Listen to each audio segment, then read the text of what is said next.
그래서 여러분들 혹시 구독을 안 눌러주시면 구독 아시죠? 구독. 참 예수님, 오늘은 이제 성경 말씀 마지막 강의입니다. 우리가 이제 성경 말씀을 이제 읽자라고 이렇게 이야기를 했죠. 왜 성경 말씀을 읽어야 됩니까? 바로 말씀을 통해서 우리는 주님의 현존을 체험할 수 있기 때문에 그런 것이죠. 제가 옛날에 본당에서 전신자 성경 쓰기 운동을 했어요. 근데 성경 쓰기 운동을 했는데 그 본당 신자 중에 한 분이 허리가 아파가지고 병원에 갔더니 허리 디스크 수술을 하라는 의사의 그 진단 결과가 나와가지고 허리 디스크 수술을 해야 되는데 이 자매가 병원에 입원하면은 성경을 필사를 못 하잖아요. 그래서 성경 필사를 할 때까지 허리 디스크 수술하는 것을 이제 미뤘어요. 그러면서 허리가 아픈데도 불구하고 책상에 앉아가지고 성경 필사를 다 마쳤죠. 그 다음에 병원에 가가지고 이제 허리 디스크 수술을 하려고 그랬더니 의사 선생님이 디스크 다 완전히 치료가 됐다고 그렇게 말씀을 하더라는 것입니다. 그래서 그 자매가 너무나 기뻐가지고 저한테 와가지고 주님께서 이 성경 필사를 쓰는 중에 내 허리를 이렇게 디스크를 낫게 해주셨습니다 라고 신앙 간증을 한 적이 있었어요. 이건 뭐니까 바로 주님이 그 자매의 그 믿음과 열성을 보고서 치유 은혜를 이렇게 내려주신 거죠. 저도 이제 개인적으로 체험한 게 있다면은 옛날에 몇 년 전에 미국에 가서 강의할 기회가 있었어요. 세미나 할 기회가 있었죠. 이제 강의를 끝난 다음에 신자들 대상으로 치유 기도하기로 그렇게 프로그램이 그렇게 정해졌어요. 정해졌는데 여러분들 지금 저 강의 들으면서 제가 좀 나름대로 열정적으로 지금 강의하지 않습니까? 근데 외국에 가서 했으니 얼마나 더 열정적으로 했겠어요.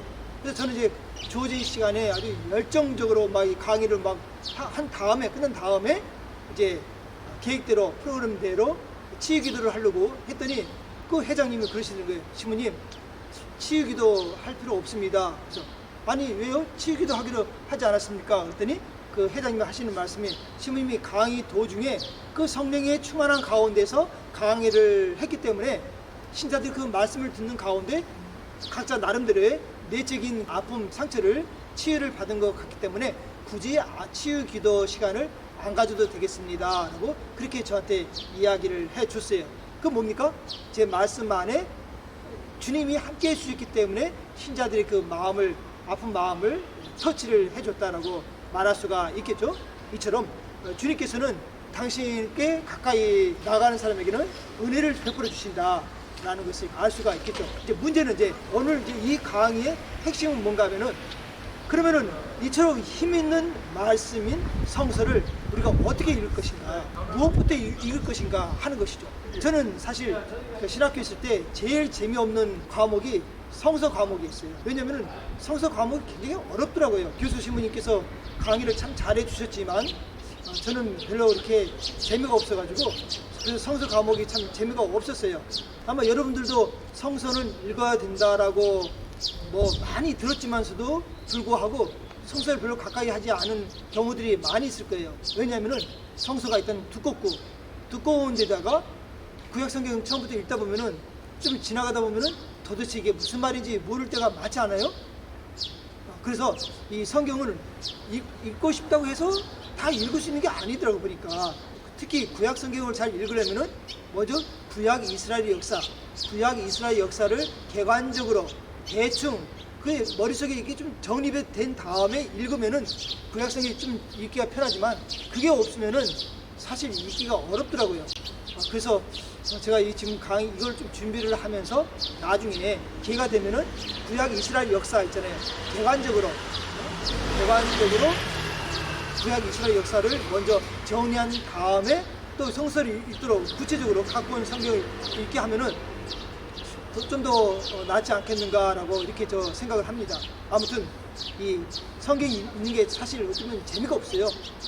난 솔직히 이야기하는 거예요. 성경 재밌다 하는 꿀처럼 맛있다라고 하는 사람도 있긴 있지만 대부분은 읽다가 그만두는 것은 재미가 없기 때문에 사실 그래요. 그러니까 성경을 재미가 있으려면 처음부터 구약 성경 읽다 보면은 나중에 보면은 무슨 말인지 도저히 모를 수도 있기 때문에 성경을 먼저 특히 신약 성경부터 읽으시면 좋겠어요.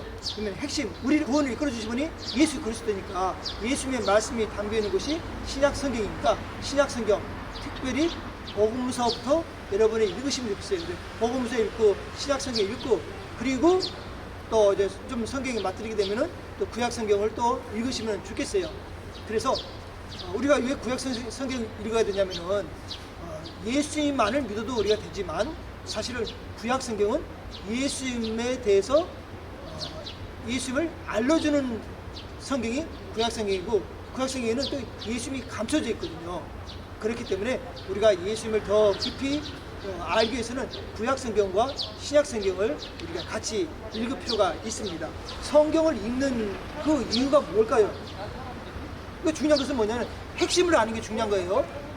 성경 많이 아는 게 중요한 것이 아니고 왜 우리가 성경을 읽어야 되는지 성경을 읽는 그 핵심, 그 포인트를 알아야 된다. 성경을 읽는 이유는 예수 그리스도를 알고 예수 그리스도를 사랑하고 알고 사랑하고 예수님의 가르침을 실천하기 위해서 다시 말해 예수님의 길을 따르기 위해서 우리가 성경 말씀을 아는 것이지 단지 성경 지식을 알기 위해서 한 게 아니다 이거예요. 차라리 성경 지식은 많이 아는데 실천이 없을 바에는 성경 지식을 적은 가운데서 실천하는 것이 훨씬 더 유익하다 이거예요. 만약에 성경 지식 많이 알면서도 실천하지 않는다면 바로 그런 사람이 누굽니까? 예수님이 호되게 비난하고 야단친 율법학자하고 바리사이어가 다를 바가 없는 것이죠. 그런 점에서 우리가 성경을 읽고 공부하고 또 아는 이유는 예수님의 가르침을 실천하기 위해서 그런 것이다 하는 이 핵심을 우리가 잊어버리면 안 될 것 같아요. 성경의 핵심, 이것을 잘 가르쳐 주신 분 중에 한 분이 프란치스코 성인이에요. 성 프란치스코. 이 성 프란치스코 성인의 그 수도원에 어떤 굶주린 거지 여자가 수도원 문을 두드렸어요. 수도원 문을 왜 두드렸을까요?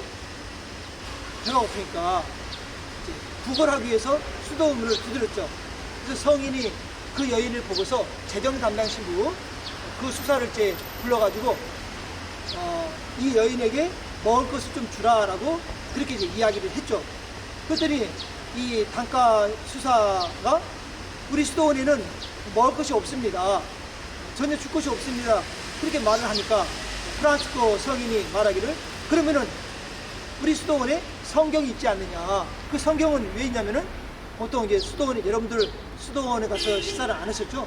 수도원에 이제 가면은 수사들이 이제 식사를 할 때 그 수도원 안에서 식사를 할 때 식사를 하면서 한 분은 성경이라든지 혹은 뭐 성인전이라든지 유익한 그 말씀을 읽는 분이 있어요. 그래서 수도원에는 식사 중에 성경 말씀을 읽는 그런 습관이 있거든요. 근데 그 성경을 프란치스코 성인은 가서 팔아가지고 저 굶주린 거지 여인에게 먹을 것을 주라라고 그렇게 말했던 거예요. 뭡니까? 성경을 알면서 성경을 가지고 있으면서 성경의 본래의 정신, 사랑을, 애덕을 실천하지 않으면 안 된다는 것을 성인은 우리에게 가르쳐주고 있는 것이죠. 그래서 핵심을 아는 것이 중요하다고 말할 수가 있습니다.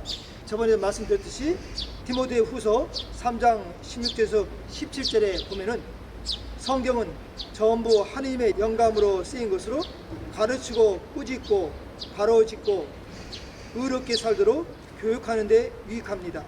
그리하여 하나님 사람이 온갖 선행을 할 능력을 갖춘 유능한 사람이 되게 해줍니다 라고 이렇게 말씀하고 있는데, 다시 말하면 성경은 진리이기 때문에 이것이 가능한 거죠.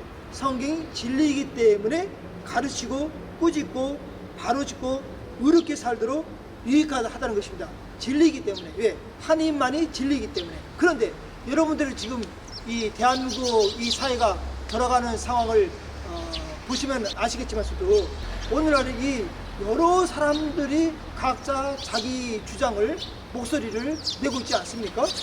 다시 말하면은 진리, 옳고 그름이 사람들의 목소리 주장에 의해서 좌우되고 변화되는 그런 세상이 되지 않았습니까? 그런데 여러분이 아시는 것 같이 진리, 옳고 그름, 선과 악, 이것이 인간의 판단으로 결정할 수 있습니까? 우리 인간 자체도 부족하고 나약하고 불완전한 존재인데 어떻게 우리가 선과 악을 결정하고 진리와 비진리를 결정할 수 있는 근거가 우리가 될 수가 없죠. 여러분이 아시는 바와 같이 창세기 보면은 하나님이 아담과 하와를 창조하시고 그 아담과 하와를 에덴 동산으로 이렇게 데리고 가셔가지고 하나님이 말씀하셨죠. 모든 거 온갖 과일 나무 열매는 다 먹어도 따먹어도 좋지만 그러나 선과 악을 알게 하는 이 나무 열매만큼은 따먹지 말라고 그랬어요. 그러니까 이 뜻이 뭡니까? 선과 악을 결정하는 것은 그거는 인간의 몫이 아니라 하나님의 몫이다 이거예요. 선과 악, 진리와 거짓, 옳고 그름을 판단할 수 있는, 결정할 수 있는 기준은 바로 하나님이라는 것이에요. 근데 말씀드렸듯이 오늘날 사람들은 목소리가 크면은 그것이 옳은 거라고 생각하잖아요. 많은 사람들이 주장하면은 그게 진리라고 생각하잖아요. 그게 올바른 것이라고 할 수 있겠습니까? 그러니까 많은 사람들이 지금 잘못된 길로 나아가고 있지 않습니까? 그래서 이 혼돈된 이 세상에서 무엇이 옳고 그름인지, 진리가 무엇인지, 뭐가 거짓인지, 뭐가 사탄의 주장인지 이런 것을 구분할 줄 알려면은 하나님 말씀으로 돌아가야만이 우리가 바른 길로 나아갈 수 있고 바른 삶을 살아갈 수가 있게 되는 것이에요. 그러니까 특별히 오늘날수록 이 말씀, 하나님 중심으로 살아가는 것이 오늘만큼 중요한 시대도 없다라고 말할 수가 있습니다. 하나님은 이스라엘 백성에게 당신의 말씀을 지키라고 말씀을 하셨어요. 네, 당신의 말씀을 지킴으로써 생명을 얻게 되는 것이고 말씀을 지킴으로써 축복을 얻는 것이기 때문에 하나님은 복을 주시는 분이세요. 하나님은 우리는 어찌 보면은 복을 받기 위해서 신앙생활을 합니다. 복 중에 최고의 복은 뭡니까? 말복? 곧 말복이 다가오는데 복 중에 복은, 최고의 복은 말복이 아니라 하나님 나라 가는 것이죠. 영생이죠. 여러분들 지금 요즘 이 시대에 하나님의 자비 신심 이게 굉장히 많이 전파되고 있지 않습니까? 하나님 자비 신심 중에서 하나님의 자비 예수님 상보를 보세요. 보시면은 예수님이 오른손을 이렇게 들고 있어요. 예수님이 오른손을 들고 있다는 뜻이 뭡니까? 바로 이 세상을, 모든 삶을 강복한다는 뜻이에요. 마치 사제가 이게 손을 두고서 이렇게 하듯이 예수님이 손을 두고 있다는 것은 세상을 강복하겠다는 뜻이에요.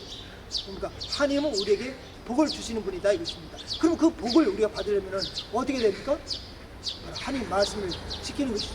말씀 따라 사는 것이 바로 복을 받는 것입니다. 이 세상에서 노벨상을 가장 많이 탄 민족이 어디죠? 이스라엘 유대인들 아닙니까? 그럼 그 유대인들의 머리 IQ가 아시아, 아프리카, 유럽, 백인 이런 사람들보다 머리 IQ가 더 뛰어나기 때문에 노벨상을 많이 받은 거예요? IQ는 다 비슷해요. 아시아 사람이나 아프리카 사람이나 백인이나 흑인이나 황종이나 IQ는 비슷해요. 근데 왜 유대인들이 노벨상을 제일 많이 받았느냐? 그들은 처음부터 어릴 적부터 하나님의 지식인 말씀을 가까이 했기 때문에 그런 거예요. 유대인들은 아들은 13살, 딸은 12살이 되면은 성인식을 치른대요.